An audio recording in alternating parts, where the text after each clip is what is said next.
안녕하십니까. 행복한 안식일입니다. 이 행복한 안식일을 시작하는 첫 순서로 우리 이수정 사모님의 아름다운 피아노 찬양이 있었는데요. 아름다운 악기를 통해서, 음악을 통해서 우리 모두에게는 감동을 주시고 또 하나님께는 영광을 돌려주셔서 진심으로 감사드립니다. 여러분, 카리스마 넘치는 사람 좋아하십니까? 네.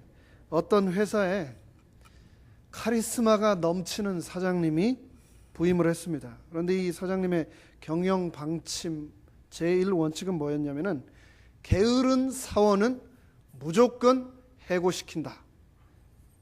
부임한 첫날 이 사장님이 회사에 갔는데 한 청년이 벽에 기대서 느긋하게 커피를 한 잔 마시고 있는 것을 발견을 했습니다. 그래서 사장이 청년에게 물었습니다. 자네 월급이 얼마인가? 그러자 청년이 1,500불 받는데요. 왜 그러십니까?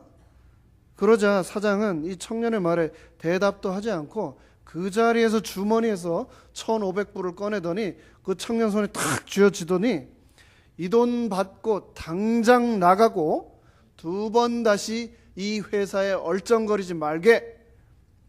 그 청년은 사장으로부터 돈을 받아 챙기고는 너무 좋아하면서 얼른 사라졌습니다.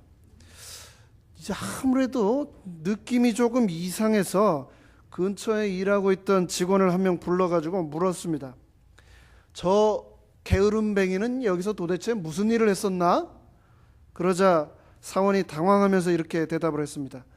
사장님, 저 사람은 피자 배달 왔던 사람인데요. 피자 배달 온 사람 1,500불 지어주고 사장님이 지금 카리스마를 부리고 있는 겁니다. 성급한 결정은 종종 실수를 불러옵니다. 오늘 저희가 함께 살펴볼 여호수아서 9장은 여호수아와 이스라엘의 지도자들이 가나안의 원주민인 기브온 족속 꾀에 빠져서 그들과 성급하게 화친 조약을 맺고 그 성급한 결단으로 자손 대대로 이어지는 고통을 기록한 장입니다. 여호수아와 또 이스라엘 백성들이 여리고성을 함락하고 아이성을 함락하고 하나님의 도우심으로 어렵게 그 순간까지 왔는데 그 순간, 승리의 순간, 그 순간 하나님께 감사하며 하나님을 더욱 의지했어야 했는데 여호수아는 자신의 카리스마를 넘치게 부리면서 승리에 도취되어 실수를 하고 만 겁니다. 하나님께 묻지도 않고 그들과 화친을 맺으려 했던 기브온 족속들의 꼬임에 넘어가서 그냥 화친을 맺어버리고 만 겁니다. 우리가 살다 보면 신속함은 참 중요합니다. 일을 할 때 신속하지 않으면 참 어렵습니다. 근데 이 신속함보다 더 중요한 것은 신중함입니다. 신중함이 없는 신속함 때문에 우리가 얼마나 많은 실수를 합니까? 우리가 얼마나 많은 함정에 빠집니까? 얼마나 우리가 그 결과 때문에 두고두고 고통받습니까? 여호수아서 9장의 말씀을 통해서 하나님께서는 우리에게 실수하지 않으려면, 우리 인생의 함정에 빠지지 않으려면 어떻게 해야 하는가에 대해서 교훈을 주고 계신데, 그 교훈을 7가지로 제가 정리해서 오늘 함께 나누도록 하겠습니다. 잠언 19장 2절은 말하기를 지식 없는 소원은 선치 못하며 발이 급한 사람은 뭐라고 얘기했냐면은 그릇 행하느니라 라고 말씀하고 있습니다. 발이 급한 사람은 항상 실수를 하게 돼 있는 것입니다. 2차 세계대전 당시에 미국과 영국을 주축으로 한 서방연합국 이 나라들은 독일과 일본과 맞서 싸우기 위해서 소련의 스탈린과 손을 잡았습니다. 스탈린은 우리가 잘 아는 대로 그때 당시에 수십만 명이 넘는 사람들을 잔인하게 숙청하고 인권을 철저하게 유린하던 독재자였습니다. 결코 손을 잡아서는 안 되는 사람이었죠. 그러나 루스벨트 대통령이 당시에 얼마나 다급했던지 이런 말까지 남겼습니다. 이 2차 세계대전이라고 하는 다리를 건널 수만 있다면 나는 악마와라도 손을 잡겠다. 그만큼 도움이 절박했던 거죠. 그러나 그것은 너무나 위험한 동거였습니다. 그 후 미국이 소련과 손을 잡고 난 후 순식간에 동유럽과 중국과 이 중남 아메리카가 공산화되고 말았습니다. 그들의 공산주의자들의 예언대로 전 세계 지도의 3분의 1이 빨갛게 물들어 버리는 공산주의 혁명이 일어나게 되었던 겁니다. 우리 인생에도 살아가다 보면 결코 함께 손잡아서는 안 되는 사람임에도 불구하고 이 힘든 인생의 다리만 건널 수 있다면 악마의 손이라도 잡겠다고 했던 루스벨트처럼 우리도 종종 그런 손을 잡는 경우가 있습니다.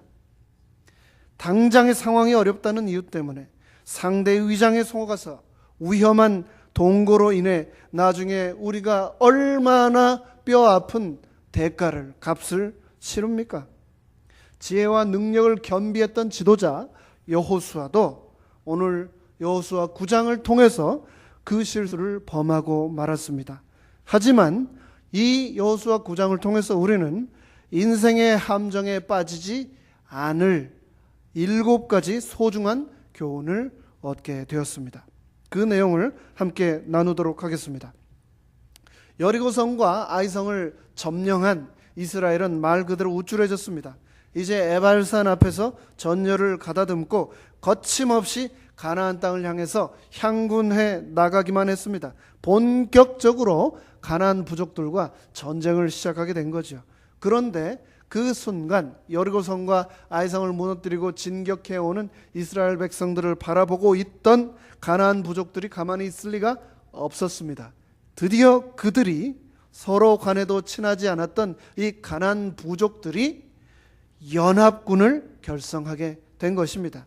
모든 가나안 동맹국들의 대표들이 한 자리에 모여서 어떻게 하면 우리가 힘을 합쳐 이스라엘을 물리칠 수 있을 것인가의 전략 회의를 한 것입니다. 그들은 그 전략 회의를 통해서 이 이스라엘 백성들이 어떻게 맨발로 저 요단강을 건넜는지, 어떻게 이스라엘 백성들이 함성으로만 그 난공불락의 요새였던 여리고성을 함락시켰는지, 어떻게 이 이스라엘 백성들이 아이성을 점령했는지에 대해서 상세한 정보를 서로 수집하고 나눌 수 있었습니다. 그들은 함께 모여서 이스라엘 군의 허와 실을 낱낱하게 분석했던 겁니다. 앞으로의 전투를 준비하기 위해서 말입니다. 그런데 그 연합군의 전략회의에 참여했던 동맹국 중에서 기브온에서 온 이 기브온 족속들은 회의를 하면 할수록 점점 다른 결론에 이르게 되었습니다. 그것은 무엇이었는가? 이스라엘과 전쟁을 하기보다는 화친을 해야겠다라고 하는 결론으로 더 점점 가까워지게 된 것입니다. 여기에서 우리가 첫 번째 교훈을 살펴보겠습니다. 함정에 빠지지 않으려면 첫째, 타협을 조심하라 라고 말을 하고 있습니다. 가나안의 다른 부족들과는 달리 이 기브온 족속은 연합 세력에 가담하지 않고 독자적인 평화 조약을 이스라엘과 맺으려고 시도를 했는데 상당히 독특한 일입니다. 왜 그러냐 하면 그때 당시에 모든 가나안 부족 국가들이 같은 결정을 하는데 어떻게 이 기브온만 독자적인 결정을 할 수 있었을까라고 하는 의문을 우리가 자연스럽게 하게 되는 거지요. 그때 당시 다른 모든 가나안 국가들은 왕이 통치하는 왕국들이었습니다. 우리가 잘 아는 대로 고대 왕들은 쓸데없이 자존심이 강해서 대체로 적국들에 대해서 절대 유화적인 태도를 취하지 않았고 자신의 허세와 명예를 위해서 무모한 전쟁을 항상 일으켰고 그 결과로 항상 피해를 보는 사람들은 백성들이었습니다. 그런데 이 기브온 족속들은 왜 이 전쟁의 엄청난 유혹에 말려들지 않고 그들만의 독자적인 결정을 할 수 있었던가? 우리가 9장 3절과 11절을 보면 그 안에서 힌트를 찾을 수 있습니다. 거기에 보면 한 명의 왕이 아닌 기브온 거민들이 함께 모여서 의논을 하였다, 결정을 하였다라고 기록을 하고 있습니다. 이 기브온은 고대 가나안 여러 나라들 중에서 참 독특하게도 왕에 의해 통치되는 나라가 아니라 지혜와 경험과 존경을 받는 백성들의 대표가 함께 모여서 의논을 하고 결정을 하는 합리적인 의견 교환을 통하여 최종 결정을 내리는 그런 제도를 가지고 있었던 부족이었습니다. 상당히 어드밴스드 된 정치 시스템을 그때 이 사람들이 이미 가지고 있었다는 것을 통해서 이 사람들의 수준이 상당했음을 우리가 짐작할 수 있습니다. 그리고 그렇게 지도자들이 내린 결정은 사실 다른 가나안 왕들이 내린 결정과는 완전히 다르게 그들의 판단은 정확했습니다. 기브온은 강한 힘을 가지고 있는 용맹한 군사들이 많기로 유명한 나라였습니다. 동시에 그들은 현실 파악 능력도 탁월했습니다. 기브온은 결코 나약한 나라가 아니었습니다. 그럼에도 불구하고 기브온 민족은 싸워보지도 않고 이스라엘에게 먼저 화친하자고 제의를 한 것입니다. 참 놀라운 일입니다. 이 기브온 민족이 가나안 7부족 중에서 유일하게 독자적으로 이스라엘과 화친하겠다라고 선언을 하자 나머지 가나안 부족들이 엄청난 큰 심리적 충격을 받게 되었습니다. 전쟁을 하게 되면 가장 용맹하게 가장 앞에서 우리를 위해 싸워줘야 될 나라가 타협을 하겠다고, 전쟁을 하지 않겠다고 선언을 했기 때문입니다. 이 기브온은 그 지도자들의 현명하고 깊이 있는 사려 깊은 분석과 토론을 통하여서 자신들의 힘만으로는 결코 하나님이 함께 하시는 이스라엘 군인들을 이길 수 없다라고 하는 것을 깨달은 것입니다. 가나안 최고의 군사력을 가진 성 가운데 하나인 이 기브온은 이미 이스라엘이 무적의 군대임을 파악하고 있었던 것입니다. 우리 모두는 하나님께서 리더로 부른 사람들입니다. 그런 우리들에게 무모한 낙관주의처럼 위험한 것은 없습니다. 무조건 모든 일이 다 잘 될 거야. 그냥 이렇게 하나님께서 은혜로 넘겨주시겠지라고 막연하게 낙천주의적으로 생각하는 것은 책임자로서, 지도자로서, 리더로서 참 위험한 생각입니다. 물론 결국에는, 종국에는 우리가 승리한다는 희망을 끝까지 붙들고 그 희망을 바라보며 나가야 하겠죠. 하지만 우리 눈앞에 닥친 현실은 냉철하게 냉정함을 가지고 직시해야 하는 것, 그것이 바로 우리들의 동시에 의무이기도 합니다. 무조건 싸우는 것만이 최고가 아니라는 겁니다. 우리가 잘 아는 대로 손자병법에는 총 36가지의 병법이 기록되어 있는데 그 중에 최고의 병법은 36번째 병법인데 그것은 무엇인가? 적군이 나보다 더 강할 경우에는 싸우지 않고 어떻게 하는 것이다? 주랭랑 치는 것이다. 그것이 최고의 병법이라고 손자병법에는 기록되어 있지 않습니까?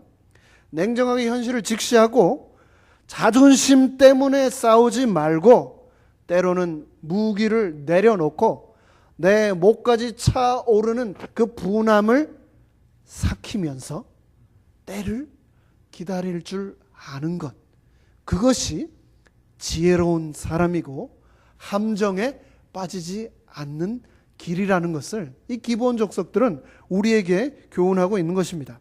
그들은 냉철하게 현실을 직시할 수 있었습니다.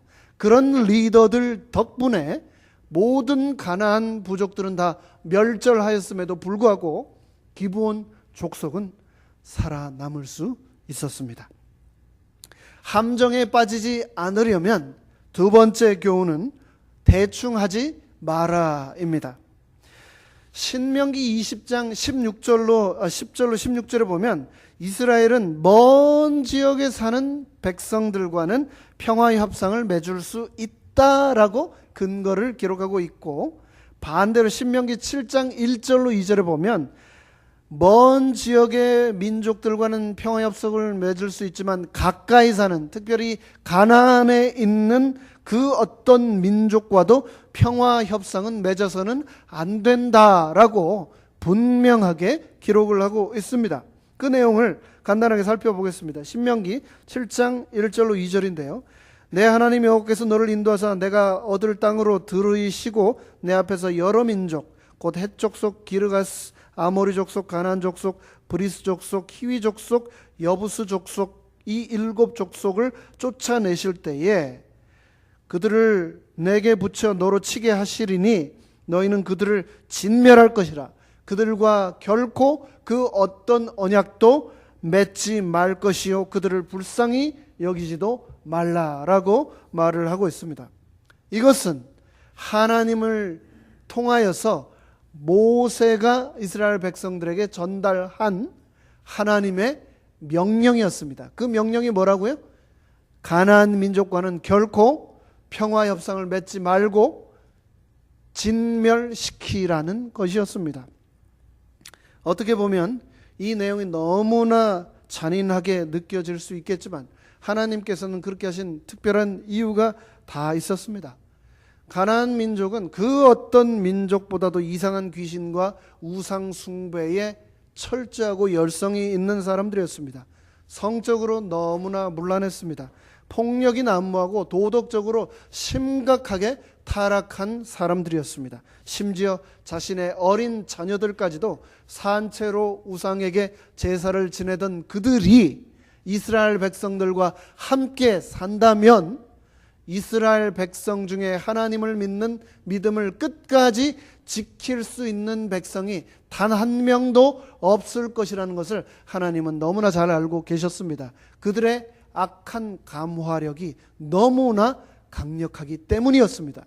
그래서 하나님께서는 여러 번 회개할 기회를 주셨음에도 불구하고 끝까지 회개하지 않던 이 가나안 민족들을 이스라엘 백성들을 통하여 심판하셨던 것입니다.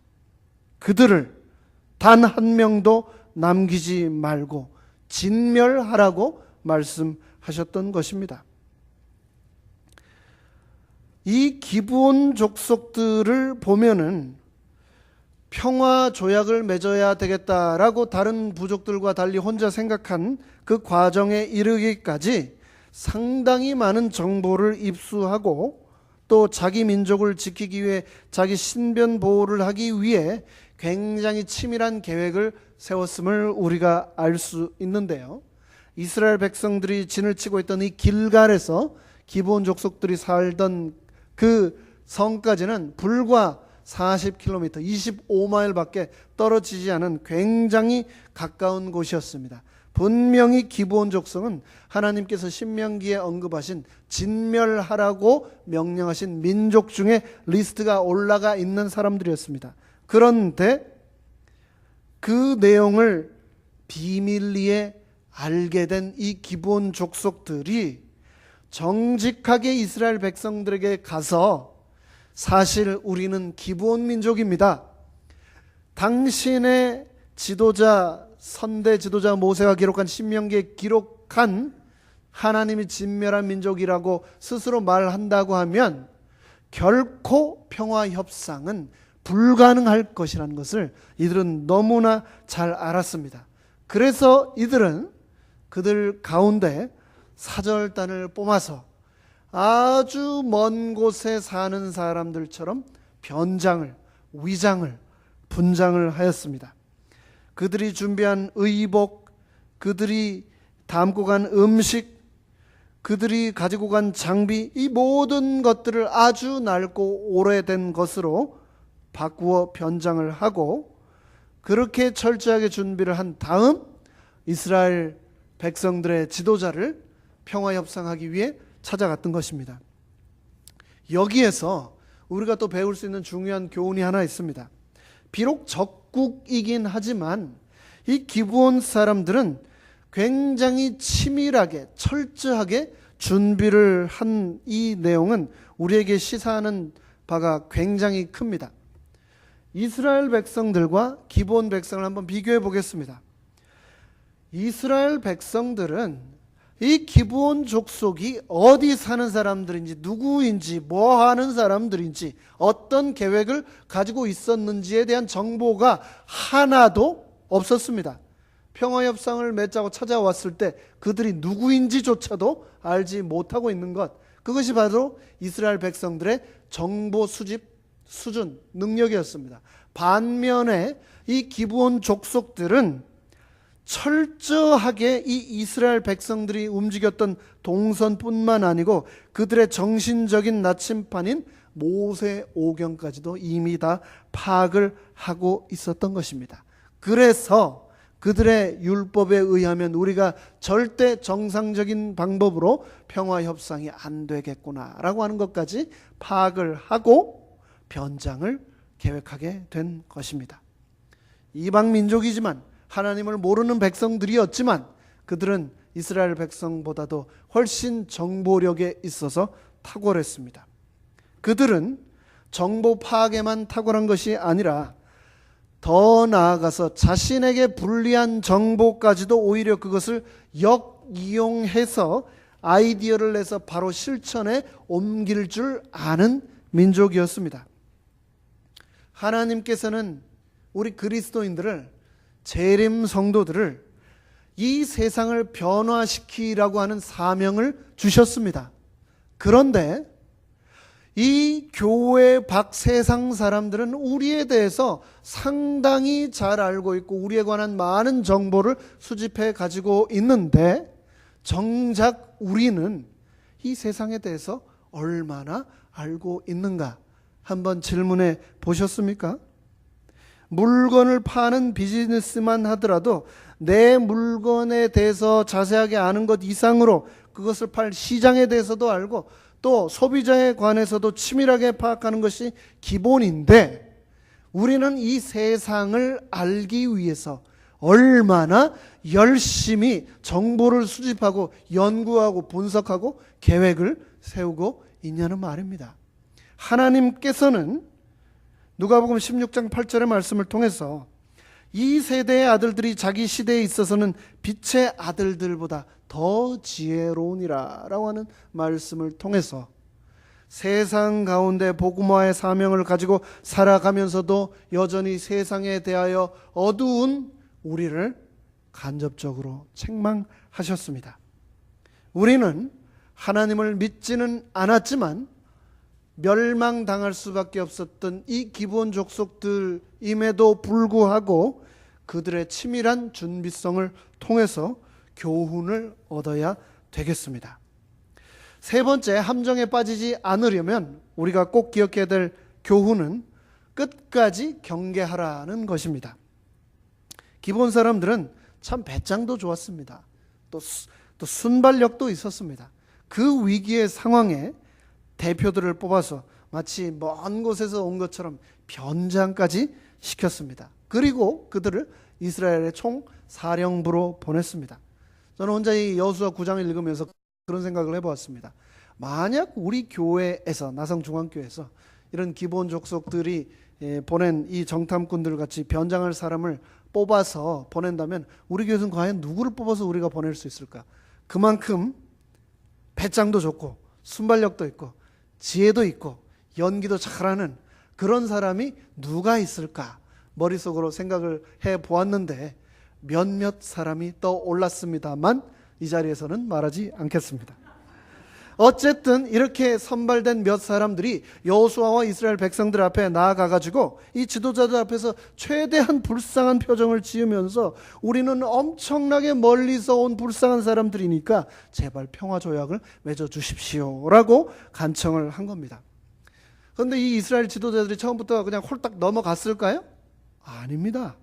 이 지도자들이 도리어 그렇게 찾아온 사람들에게 굉장히 날카로운 질문을 던졌습니다. 7절에 말하기를 너희들은 가나안 땅에 거하는 우리와 가까운 곳에 거하는 부족들 같은데 왜 우리 보고 평화 협상을 맺자고 하느냐라고 분명히 질문을 던지고 있습니다. 딱 보기에도 멀리서 온 사람 같지 않다라고 하는 직감을 느꼈던 겁니다. 이 지도자들이. 대체 너희는 누구이며 어디에서 왔느냐? 당연히 지도자들이, 군인들이 가져야 될 경계심이죠. 리더로서 가장 중요한 자질 중에 하나가 바로 이런 신중함 아닙니까? 그런데 이런 처음에 바람직한 경계심이 끝까지 유지되지 못했다는데 그 문제가 있었습니다. 기본 사람들이 보인 비굴한 태도, 말, 그리고 질문의 핵심을 피해가는 기만한 답변에 그만 이 이스라엘 백성들과 리더들은 경계심을 차츰 늦추고 말았습니다. 그런데 한번 생각을 해보십시오. 이 사람들이 낡은 옷, 낡은 포도주, 곰팡이 쓴 빵 가지고 와서 우리가 굉장히 멀리서 온 사람들입니다. 평화협상을 맺어주세요 라고 한다면 여러분은 그것을 순순하게 믿으시겠습니까? 아니면 한번 의심해 보겠습니까? 제가 한번 생각을 해보아도 그게 그냥 믿어지지는 않을 것 같아요. 세 가지로 생각을 해봤습니다. 첫 번째, 만약 이 사람들이 정말 멀리서 왔다면 이스라엘 백성들하고 가나안 부족들하고 전쟁을 시작했습니까? 안 했습니까? 시작도 안 했어요. 전쟁을 시작도 하지 않았으니 누가 이길지도 몰랐을 겁니다. 그런데 아주 멀리서 온 사람들이니 우리와 평화 협상을 맺어달라고 하는 것은 조금 이상한 겁니다. 이미 가나안 부족을 다 점령하고 승리해 자기들을 향해 쳐들어온다면 그때 평화 협상을 해도 충분할 것인데 전쟁도 하지 않은 그 상황에서 멀리까지 와서 이스라엘이 이길지도 질지도 모르는 그 시작도 안 된 전쟁판에 와서 평화 협상을 맺어달라고 하는 것 이상한 것 아닙니까? 두 번째로 또 정말 한 나라를 대표하는 사절단이라면 좋은 인상을 주기 위해서 최소한 여행 끝나고 그 이스라엘의 대표를 만나기 직전에 갈아입을 의복 정도는 가져왔어야 되는 것 아닐까요? 그 나라의 체면과 위신이 있지 거지도 아니고 그 나라를 부끄럽게 하기 위해서 그 거지 행색을 하고 한 나라의 대표들이 사절로 왔겠습니까? 또 마지막으로 장거리 여행을 하면서 이 사람들이 여호수아에게 와서 우리가 이제는 너무나 멀리서 와서 돌아갈 식량과 옷도 전혀 준비되어 있지 않습니다 라고 말하는데, 그만큼 그 사람들이 허술한 준비를 한 나라의 대표라면 정말 그렇게 했겠습니까? 아무리 생각해도 말이 되지 않는 상황이었는데도 불구하고 여호수아 이스라엘 백성들은 그만 경계를 늦춘 바람에 이 기브온 사람들의 말도 안 되는 연극에 속아 넘어가고 만 것입니다.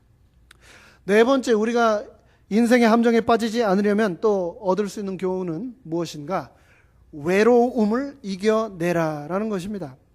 이 이스라엘 백성들, 이스라엘 지도자들, 그리고 또 여호수아가 끝까지 경계심을 유지하지 못한 이유가 무엇일까요?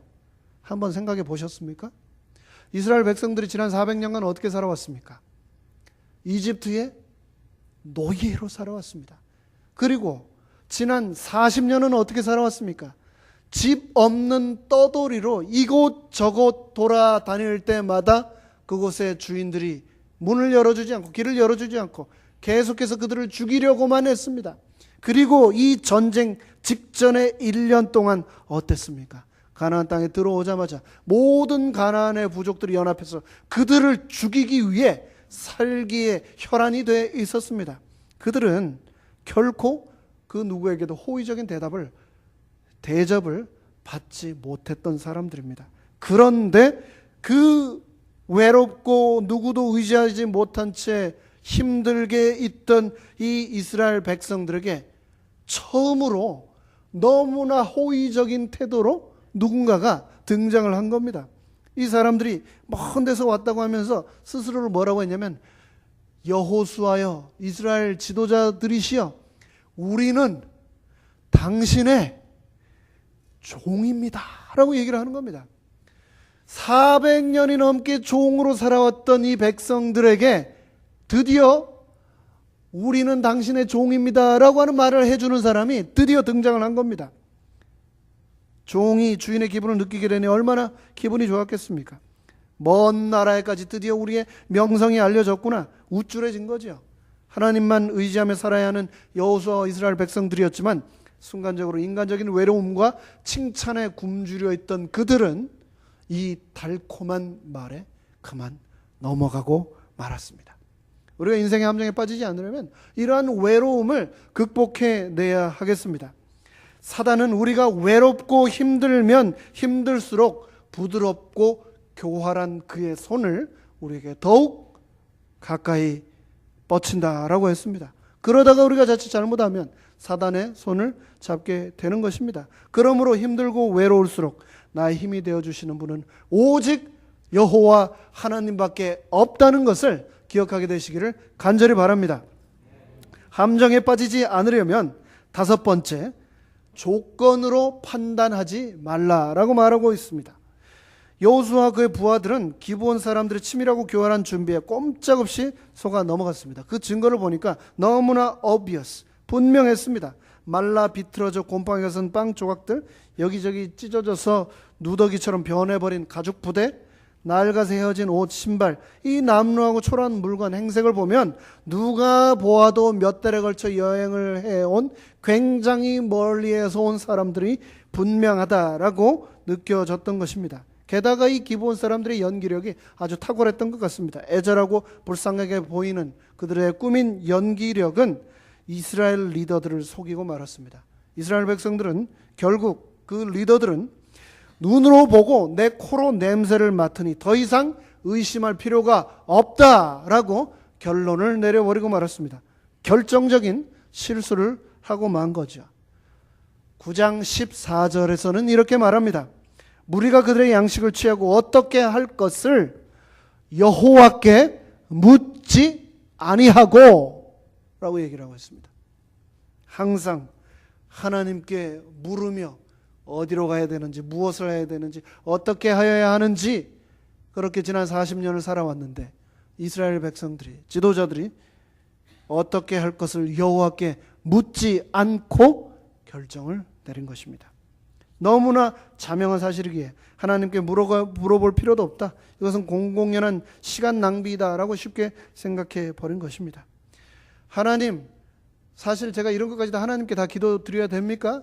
이 정도는 뻔한 거 아닙니까? 라고 하나님께 묻지도 않고 내 인생의 수많은 결정들을 혹해 가고 계시지는 않습니까?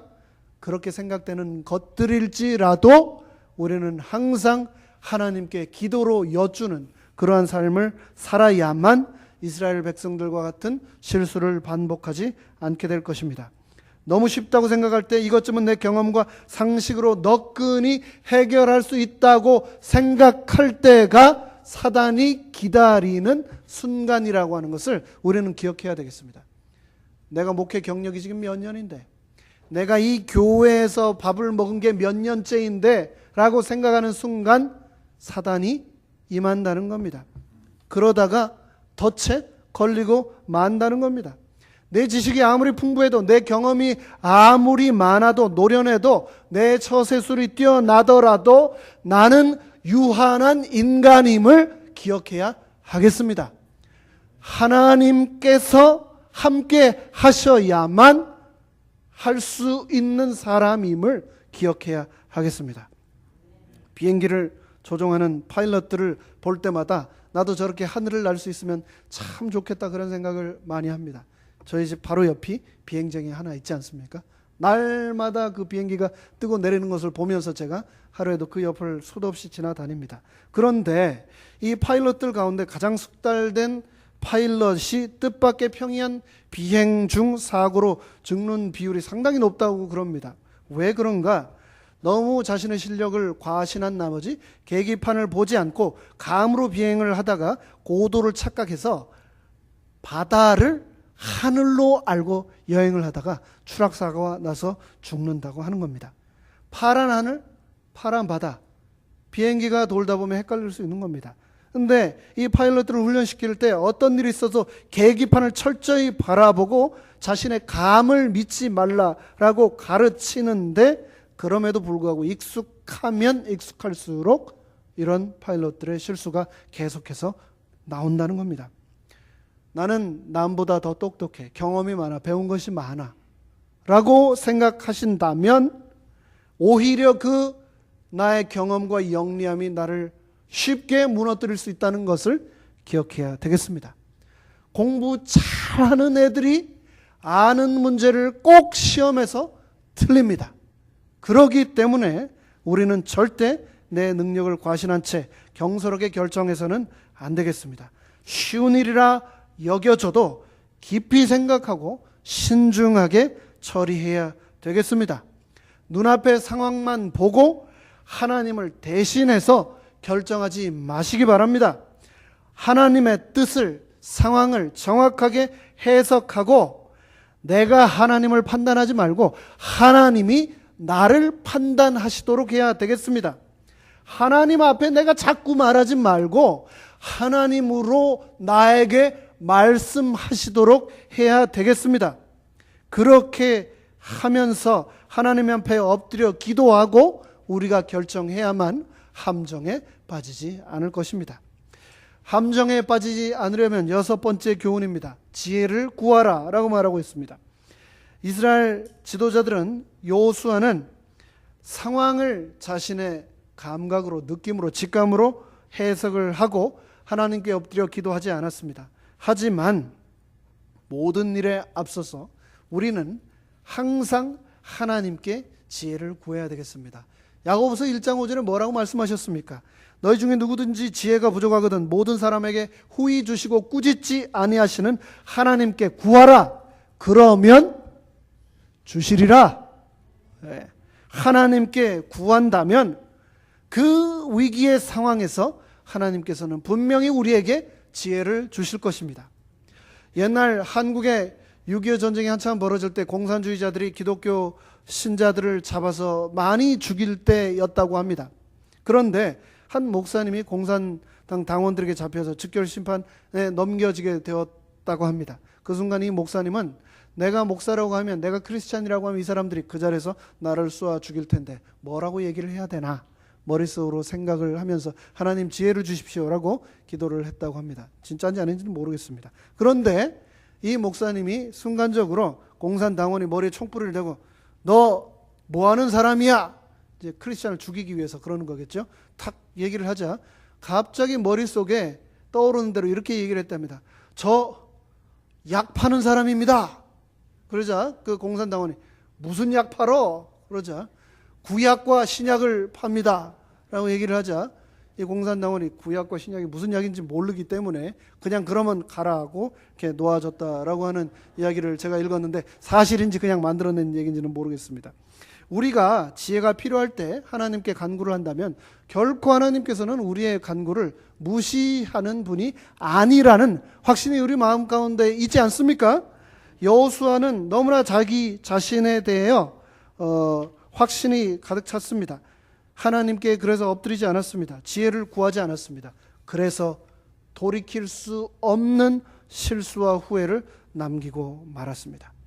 하나님께 묻지 않는 것만큼 이 세상 우리 인생에서 위험한 것은 없다라고 하는 것을 꼭 기억하게 되시기를 간절히 바랍니다. 고린도전서 10장 12절에 이렇게 말하고 있습니다. 그런즉 선줄로 생각하는 자는 뭐라고요? 넘어질까 조심하라 라고 말했습니다. 교만한 자는 하나님보다 자신의 지혜와 판단을 더 우선하기 때문에 기도 안 합니다. 기도하지 않으면 결국 패하고 맙니다. 아무리 인간적인 모든 준비가 완벽할지라도 기도하지 않을 때 우리는 우리의 대적 원수 마귀 앞에 완전 무장 해제가 된 연약한 죄인임을 기억하게 되시기를 간절히 바랍니다. 그러기 때문에 우리는 끊임없이 하나님께 의지하고 기도해야 되겠습니다. 마지막 7번째입니다. 함정에 빠지지 않으려면 방심하지 말라라고 여호수아 9장은 우리에게 말하고 있습니다. 기본 사람들과 평화조약을 맺었습니다. 고대 국가의 관습상 평화조약을 맺게 되면 맺은 그 나라와 상대 나라를 꼭 방문해서 서로 확인하는 그런 절차가 있었는데 그 절차 때문에 이스라엘 지도자들이 기브온 이 사신들과 함께 기브온을 향해 떠났는데 오래 걸렸어야 할 그 여행이 고작 3일 만에 끝나고 말았습니다. 25마일 걸어가니 3일도 어쩌면 안 걸렸을지도 모릅니다. 그리고 나서 그들이 어땠을까요? 아주 놀랐을 것입니다. 나중에 알고 보니 하나님이 진멸하라고 한 족속이었는데 그만 실수로 평화조약을 맺고 만 것입니다. 사실 이렇게 우리가 생각을 해보면 우리 인생에서 우리가 당하게 되는 사단의 속임수들이 그렇게 심오하고 막 대단하고 까다로운 것들이 아닙니다. 굉장히 단순하고 너무나 심플한데 거기에 우리가 빠져드는 경우가 너무 많습니다. 문제가 어려워서 틀리는 게 아니라 쉬운데 방심하기 때문에 틀리는 것입니다. 교만하여서 넘어지는 것입니다. 하나님께서는 그러한 이스라엘 백성들을 향하여 이 교훈을 주시면서 내가 하나님의 말을 듣지 않으면 나와 함께한 모든 사람들 또한 나의 말을 듣지 않는다라고 하는 교훈을 또 주고 계십니다. 우리가 하나님 아빠에 철저히 순종하고 부복하지 않는다면, 하나님의 목소리를 듣고 그분의 음성대로 행동하지 않는다면 나와 함께한 모든 사람들 또한 내 말을 듣지 않을 것이다 라고 말을 하고 있습니다. 이제 말씀을 마무리하겠습니다. 일은 벌어졌습니다. 평화조약은 맺어졌습니다. 그것도 여호와 하나님의 이름으로 말입니다. 이 고대 국가들이 국가 간의 조약을 맺을 때는 항상 그들의 신의 이름으로 국가 간의 조약을 맺었기 때문에 이스라엘 백성들도 자신들의 여호와 하나님의 이름으로 기브온 족속을 해하지 않겠다고 평화조약을 맺었는데 이 약속을 어떻게 할 것인가? 뒤집을 수도 없었습니다. 그렇다고 이 부족을 멸할 수도 없었습니다. 더 그 상황이 난처해지고 곤궁해지기 전에 이스라엘은 신속한 선택을 했어야 했습니다. 최선책이 없을 때 우리는 신속한 차선책을 찾아야 합니다. 차선책으로 상황을 급할지라도 수습해야 될 때가 우리 인생에도 있는 것입니다. 과거에 매여서 아무것도 하지 못한 채 우왕좌왕하는 것, 그것 또한 하나님의 뜻이 아님을 우리는 기억해야 되겠습니다. 실수가 있을지라도 의연하게 때로는 박차고 일어나서 전진해야 될 때가 우리 인생에도 있는 것입니다. 실수에 연연하지 마시고 거기에 너무 슬퍼하지 마시고 그것을 떨어버리고 최선책이 아니면 차선책을 향해서 하나님께 묻고 기도하고 나아간다면 하나님께서 나의 그 선택을 축복하시고 인도하실 것을 우리가 믿고 나아가야 되지 않겠습니까? 이스라엘 백성들은 가나안 부족들과 화친을 금하신 이 하나님의 이유를, 사연을 기브온 족속과의 화친 조약을 통해서 철저히 그들은 배우게 되었습니다. 우리 인생에 있어서 함께 멍에를 맬 사람을 선택하는 것, 우리의 배우자를 선택하는 것, 우리의 사업 파트너를 선택하는 것, 이런 선택들은 우리 인간이 할 수 있는 가장 소중한 중요한 선택 중에 하나입니다. 한자로 근묵자흑이라고 하는 말이 있죠. 먹을 가까이 하면 자연히 검어지게 되어 있는 것입니다. 아무리 깨끗한 사람도 화장실 갔다 오면 냄새가 배는 것입니다. 여러분, 선택의 상황이 우리 인생 시시각각 계속해서 다가오고 있습니다. 그럴 때마다 여러분은 어떻게 하고 계십니까? 선택의 상황이 다가올 때 여러분 기도하고 계십니까? 하나님께 맡기고 계십니까? 그리고 하나님의 응답을 듣고 하나님의 인도에 따라 결정하고 그리고 인생에 전진해 나가고 계십니까? 기브온 사람들은 결국 이스라엘 백성들의 종이 되었습니다. 성전 마당에서 장작을 패고 물을 길어 나르는 일을 그들은 죽을 때까지 하는 노예로서 이스라엘 백성들과 함께 살았습니다. 하지만 그럼에도 불구하고 때때로 그들은 반란을 일으켜 이스라엘을 공격하기도 하고 또 그들의 우상 숭배 행위가 이스라엘 백성들에게 점점 퍼져나가기도 하고 이스라엘 역사에 계속해서 두고두고 큰 올무가 되었습니다.